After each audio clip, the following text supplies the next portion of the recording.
আপোনালোকে নিশ্চয় অৱগত হৈছে কেন্দ্ৰীয় চৰকাৰ তথা গৃহমন্ত্ৰীগৰাকী অমিত শ্বাহ ডাঙৰীয়াই এই চলিত মাহতে কাৰ বলবৎ হ'ব বুলি তেওঁলোকে ঘোষণা কৰিছে। প্ৰত্যেকখন ৰাজ্যত গৈ তেওঁলোকে কাৰ বলবৎ হ'ব বুলি তেওঁলোকে ঘোষণা কৰিছে। কিন্তু আমি এটা কথা স্পষ্ট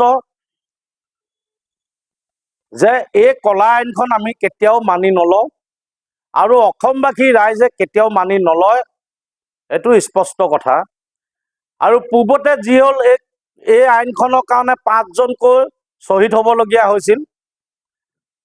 আৰু এই শ্বহীদৰ বিনিময়ত আৰু এই আইনখন আমি কেতিয়াও হ'বলৈ দিয়া নহ'ব, স্পষ্ট কথা। গৃহমন্ত্ৰীগৰাকীয়ে যেনেদৰে কৈছে যে কাৰ বলবৎ হ'ব, কিন্তু তেওঁৰ অসমৰ বাহিৰত যদি বা উত্তৰ পূৰ্বাঞ্চলৰ বাহিৰত ক'বলগীয়া কয় যদি আমাক ক'বলগীয়া নাই, কিন্তু অসমত এই কলা আইনখন আমি কেতিয়াও মানি লোৱা নহয়। আৰু এটা কথা, অসমৰ মুখ্যমন্ত্ৰীয়ে যেতিয়া সদনত বাল্য বিবাহৰ কথা কয় যে মই কেতিয়াও থকালৈকে বা মই যেতিয়ালৈকে থাকিম তেতিয়ালৈকে কিন্তু বাল্য বিবাহ হ'বলৈ দিয়া নহ'ব বুলি স্পষ্টভাৱে তেওঁ সদনত কয়। আমি ভাল পাওঁ এইখিনি কথা কোৱাৰ কাৰণে। তেওঁ অসমত বাল্য বিবাহ হ'বলৈ নিদিয়ে, কিন্তু কাৰ সম্পৰ্কত তেওঁক কিয় টানি টানি ক'ব নোৱাৰে যে অসমীয়া হিচাপে তেওঁ কিয় ক'ব নোৱাৰে মুখ্যমন্ত্ৰী হিমন্ত বিশ্ব শৰ্মা ডাঙৰীয়াই যে কাৰ অসমত হ'বলৈ দিয়া নহ'ব? কাৰণ কি? তেওঁ যদি অসমীয়া হিচাপে কিয় ভয় কৰে? দিল্লী নেতাকেইজনলৈ কিয় মুখ্যমন্ত্ৰীয়ে ভয় কৰে যে ক'ব নোৱাৰে কিয় সদনত কাৰ বলবৎ হ'বলৈ দিয়া নহ'ব বুলি? যেনেকে বাল্য বিবাহৰ কথা তেওঁ টানি টানি কয় যে মই জীয়াই থকালৈকে মই হ'বলৈ নিদিওঁ, কিন্তু এইষাৰ কথা কাৰ অসমত বলবৎ হ'বলৈ দিয়া নহ'ব বুলি কিয় ক'ব নোৱাৰে মুখ্যমন্ত্ৰী মহোদয়? আমি তেওঁক ক'ব বিচাৰিছো। আৰু লগতে কাৰ যিদিনাখন বলবৎ হ'ব সেইদিনাখন পৰা আমি কিন্তু আন্দোলন হ'ব। গণতান্ত্ৰিক দেশত গণতান্ত্ৰিকভাৱে আন্দোলন হ'ব আৰু গণতান্ত্ৰিক দেশত আমি গণতান্ত্ৰিকভাৱে আন্দোলন কৰিম, কিন্তু আমি কেতিয়াও কাৰ বলবৎ হ'বলৈ দিয়া নহ'ব অসমত, স্পষ্ট কথা। আৰু লগতে মই এটা কথা ক'ব বিচাৰিছো যে আৰক্ষী সঞ্চালক প্ৰধান GP সিং ডাঙৰীয়াই কৈছে যদি অসম বন্ধ দিয়ে যি দল সংগঠনে নহওক, কিন্তু 1643 কোটি টকা ভৰিব লাগিব। GP সিং ডাঙৰীয়াই কৈছে। হয়, আমি GP সিং ডাঙৰীয়াক ক'ব বিচাৰিছো যে এইখন অসম কোনো এটা জাতীয় সংগঠন বা জনগোষ্ঠীৰ সংগঠনে কেতিয়াও ধ্বংস কৰিব নিবিচাৰে। যিখন অসম চুকাফা অসম, লাচিতৰ অসম, আজান ফকীৰ অসম, কনকলতা জয়মতী অসমখনক কোনো এটা জাতি তথা জনগোষ্ঠীৰ সংগঠনে ধ্বংস নকৰে। এই কথাষাৰ GP সিং ডাঙৰীয়াই শুনা উচিত, জনা উচিত। কেৱল ৰাজনৈতিক দলবিলাকে এই অসমখন ধ্বংস কৰাত উঠি পৰি লাগে। যেনে এতিয়া বিজেপিয়ে এই অসমখন ধ্বংস কৰিব বিচাৰিছে, য'ত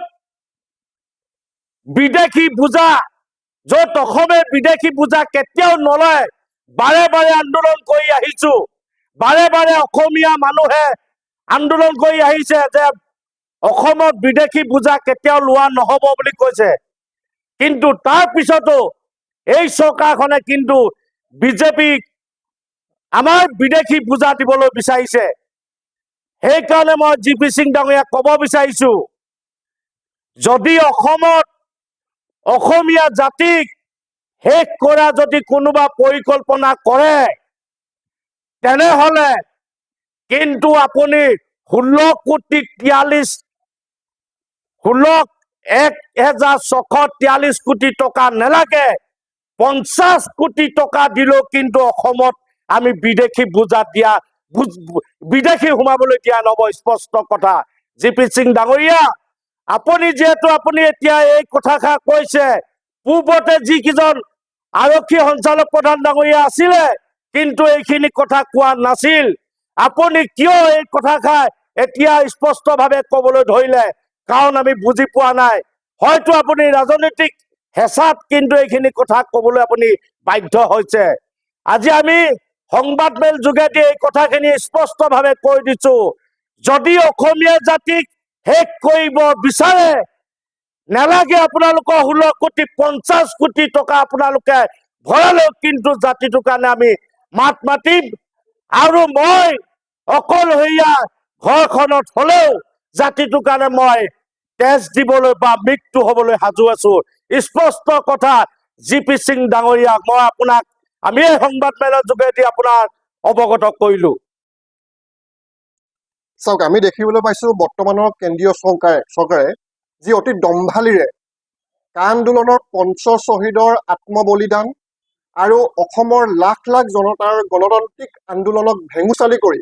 কাখন অসমত বলবৎ কৰিম বুলি কৈছে যাৰ আমি তীব্ৰ প্ৰতিবাদ জনাইছো আৰু আপোনালোকৰ মাধ্যমৰ যোগেদি অসমৰ জনগণক ক'ব বিচাৰিছো যে যদি আপোনালোকৰ ভৰি তলৰ মাটিকণ সেই বিদেশীক গতাই দিব নালাগে তেতিয়াহ'লে এই কাৰ আইনখনৰ বলবৎ কৰাৰ আগতে ৰাজপথলৈ আহি জোৰদাৰ প্ৰতিবাদ কৰক আমি দেখিবলৈ পাইছো যে অসমখন নিজৰ পৈতৃক সম্পত্তি বুলি ভবা অসমৰ মুখ্যমন্ত্ৰী ডক্টৰ হিমন্ত বিশ্ব শৰ্মা আৰু কেন্দ্ৰৰ শাসনৰ গাদীত থকা নৰেন্দ্ৰ মোদী আৰু অমিত শ্বাহে অসমখনক হিন্দু মৌলবাদৰ ৰম্যভূমিত পৰিণত কৰিবলৈ বিচৰা যি কাৰ্য সেই কাৰ্যই তেওঁলোকে ক'ব বিচাৰিছে যে কেইজনমান কা আন্দোলনৰ ভণ্ড নেতাক সস্তীয়া ভণ্ড নেতাক বিজেপিত চামিল কৰিলে বুলি অসমৰ কা আন্দোলনখন শেষ হৈ যোৱা নাই তেওঁলোকক জনাব বিচাৰিছো যে বিজেপিৰ গাত নিজৰ স্বাৰ্থ পূৰণ কৰিবলৈ যাওঁতে দেশক বিক্ৰী কৰা তেজ আছে কিন্তু অসমৰ জনতাৰ গাত অসমক বচাবলৈ গৈ নিজৰ প্ৰাণ আহুতি দিয়া লাচিতৰ তেজ আছে গতিকে কা আইন যদি কেনেবাকে বলবৎ হয় তাৰ তীব্ৰ প্ৰতিবাদ হ'ব আৰু লগতে আপোনালোকক ক'ব বিচাৰিছো যিকেইজন কা আন্দোলনৰ নেতা ভণ্ড নেতা তেওঁলোকে ইতিমধ্যে বিজেপিলৈ গৈছে তেওঁলোকক আমি আজি ক'ব বিচাৰিছো তেওঁলোক আজিৰ পৰা অসমৰ জনতাই মহা দালাল হিচাপে তেওঁলোকক আখ্যা দিব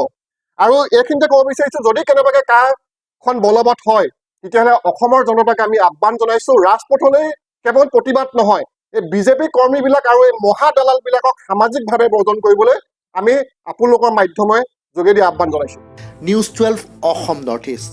যাত্ৰা আমাৰ অবিৰত সংকল্প অপ্ৰতিৰোধ্য